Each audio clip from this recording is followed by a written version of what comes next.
Shalom brother and sister, ketemu lagi. Kali ini saya akan memenuhi janji saya, yaitu mengenai penanganan kabel. Penanganan kabel itu bagaimana? Jadi waktu itu saya bilang kabel yang branded itu harus di burn in. Nah, burn in itu apa? Burn in itu apa? Burn in itu adalah kita menjalankan, kok menjalankan lagi. Kita running itu kabel dengan signal musik, suara selama paling tidak itu 100 jam. 100 jam. Kenapa begitu? Ya kita sekarang teorinya begini. Itu waktu kita belajar fisika waktu SMP itu ya. Itu besi itu kalau kita gosok dengan magnet, kita gosok searah gitu ya. Kita gosok terus searah gitu ya. Lama-lama ini kan besi jadi magnet. Besi yang bukan magnet jadi magnet. Kenapa? Karena molekul-molekul di besi itu dibentuk searah. Begitu teorinya begitu ya. Nah, sekarang hari ini saya akan bahas mengenai burn in. Burn in ini yang mau saya bahas ini adalah dua kabel nih ya. Pertama ini adalah Mogami yang waktu itu untuk mic yang untuk Boya MM1 saya pakai ini. Dan kemudian kabel XLR. Kabel XLR ini saya pakai kabel Klotz MC5000. Klotz MC5000. Jadi ini kabel colokan XLR untuk mikrofon. Nah, ini colokannya juga saya pakai Amphenol yang tipe, kalau nggak salah tipe AX ya, yang di atas AC. Yang di atas tipe AC saya pakai yang tipe AX, Amphenol. Oke, kita mulai. Jadi burn in signal itu bisa dicari di YouTube. Kan Anda ketik aja burn in. Nanti itu banyak apa namanya YouTube channel yang ada signal untuk burn in.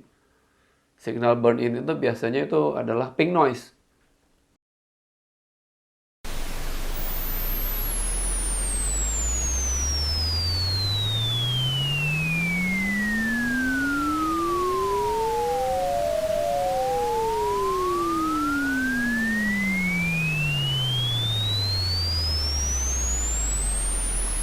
Pink noise itu apa?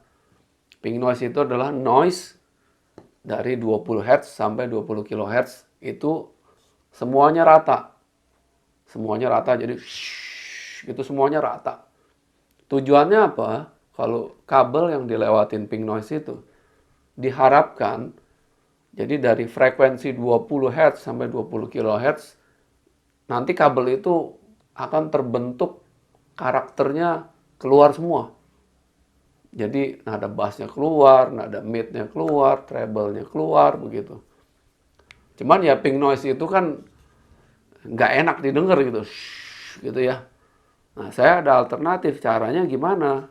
Nah, ini saya colok di komputer. Nah, kalau di komputer itu kan colokannya kan cuma satu nih, TRS begini ya. Sedangkan untuk speakernya komputer biasanya kan colokannya begini juga. Nah, gimana caranya? Kan dia nggak bisa dong. Mel sama mel kan nggak bisa ya. Nah, itu saya beli konverter. Nah, ini kabel ini adalah female to female. Nah, kayak gini nih kabelnya nih. Female to female. Ini gimana? Saya colok begitu. Ini ya. Jadi ini saya colok di belakangnya komputer. Di outputnya komputer. Dan ini di inputnya speaker komputer, gitu ya. Tapi kalian harus ingat. Kan tadi kan saya bilang itu kan harus searah begitu ya. Jadi ini kabel kan ada tulisannya nih, ada mereknya di sini ya. Biasanya kan tulisannya dari ujung sini ke sini, searah gitu ya. Nah, contohnya Mogami apa gitu ya. Nah, itu harus searah. Jadi itu yang buat kita ingat-ingat tuh. Jadi misalnya nih, ini ini inputnya kan dari komputer nih. Ambil yang tulisannya Mogami arahnya ke sini nih. Mogami apa mikrofon tipe-tipe apa. Nah, itu arahnya begitu. Nah, ini untuk ke yang outputnya. Ingat, jangan dibolak-balik ya. Walaupun nggak ada masalah, nggak akan konslet begitu. Tapi kalau udah kita burn in kabelnya itu satu arah, kita akan usahakan terus kita pakai dalam searah begitu. Arahnya tuh jangan dirubah. Kalau dirubah, ntar jadi nggak enak suaranya. Ada kurang-kurang dikit lah begitu. Tetap itu harus kita bikin searah. Nah, daripada ada orang yang bikin begini loh. Jadi dia supaya ingat arahnya inputnya di mana, mereka kasih stiker gitu ya, dikasih stiker sini, dikasih stiker merah gitu ya. Oh, ini artinya input gitu. Ya cuma untuk mengingat aja gitu ya. Atau ada yang kasih stiker yang panah gitu ya. Panah dibikin begitu, ditempel di sini panah. Jadi arahnya nunjuk ke situ. Gitu. Nah, yang kedua, saya mau bahas kabel ini nih, XLR. XLR ini kan colokannya kan 3 pin, ya kan? Ya kan? Kabel ini bagaimana? Ya kabel ini saya tadi bilang adalah kabel mikrofon Klotz MC 5000. Katanya sih ini kabel yang terbaik katanya. Caranya, ini kabel tetap harus di burn in. Caranya burn in gimana? Ya kita pakai selama 100 jam. Tapi kan nggak mungkin kita pakai 100 jam. Biasanya kan mic, kalau kita colok kan nggak mungkin kita pakai sampai 100 jam. Berapa lama 100 jam kita mencapai 100 jam itu? Agak repot ya. Kalau kita colok di komputer colokannya bukan seperti ini. Gitu. Caranya bagaimana? Ya udah, kita begini caranya. Saya bikin colokan converter. Nah, ini nih. Dari XLR female ke TRS female. Ya. Dan satu lagi XLR male yang cowok nih ke TRS male. Jadi gimana?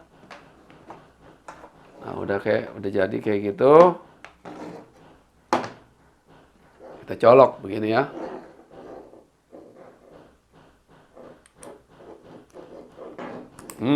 Gitu. Ini juga kita colok. Gitu. Nah, sekarang kita dapat ya. Jadi sekarang nih kita dapat TRS male dan female. Kalau udah kayak begini, kita tinggal colok aja ini ke komputer, ini ke kabel inputnya speaker komputer kita. Ya udah kita dengerin aja, kita dengerin musik, dengerin apa, kita untuk buka YouTube atau buka burn-in signal selama paling enggak 100 jam. Tapi pengalaman saya nih sama nih ini kabel nih, ini yang Klotz MC 5000 ini. 100 jam itu nggak cukup loh. Kabel ini Mogami juga sama. Kabel Mogami juga itu 100 jam itu adalah yang paling minimal. Dia masih berubah, karakter dia masih berubah menjadi membaik, makin detail, suaranya makin open. Ini juga sama nih, terutama yang ini lebih agak bandel ini. 100 jam belum berasa. Paling enggak kita mesti pakai 200 jam baru keluar suaranya. Itu masih berubah karakternya. Ini saya udah pakai kira-kira mungkin lebih dari 200 jam ini kabel ini. Karakternya mulai kelihatan, mulai apa namanya, mulai detail, mulai open, dia punya mid-nya mulai maju gitu. Jadi teman-teman dengan tips ini silahkan coba ya. Jadi semoga ini bermanfaat buat teman-teman yang bergerak di bidang videographer dan content creator. Suara tak-tok. Oke, sekian untuk ulasan saya kali ini. See you, God bless you.